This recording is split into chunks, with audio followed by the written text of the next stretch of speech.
सबैजनालाई जय मसी, नमस्कार।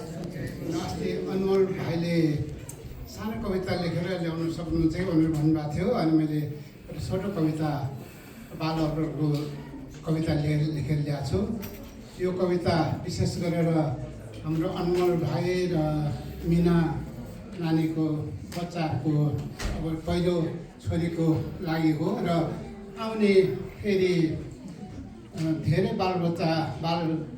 बालिकाहरूको यो अर्पणको लागि पनि हो। अनि यो छोटो कविता प्रस्तुत गरेर यहाँबाट सुन्नेछु। अनि कविताको शीर्षक छ बाल अर्पण। सृष्टिकै बेलामा सबै रच्नुभयो, आकाश धरती सबै, पुरुषै र नारी सृष्टि गर्नुभयो, संसार धरती सबै। पिताले सङ्गति सुरुमा दिनुभयो धरती बगैँचातिर, नारीले सन्तानै सबै जन्म दियो संसार चारैतिर।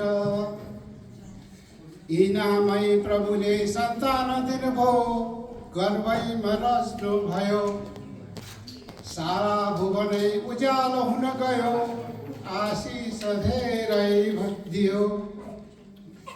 आशिषे बगैँचा बनाउनु भयो, संसार दिनु भयो, सृष्टिको पहिले नै योजना थियो, सिर्जेर दिनु भयो। विधि विधान बाल अर्पण थियो सुरुमै धरतीतिर, सारा संसार नै सृष्टि गर्नुभयो धरतीको चारैतिर। उत्कृष्ट मानवै बनाउनु भयो, जीवन दिनु भयो, प्रेमैले संसारै बनाउनु भयो, धरतीमा राख्नु भयो। प्रभुमा बाल अर्पणै हुन गयो संसारको यात्रामा, सृष्टि हुनु पहिले नै योजना भयो सिर्जेर संसारमा।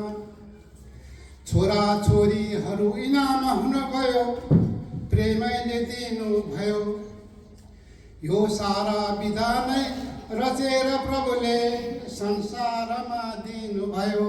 धन्यवाद।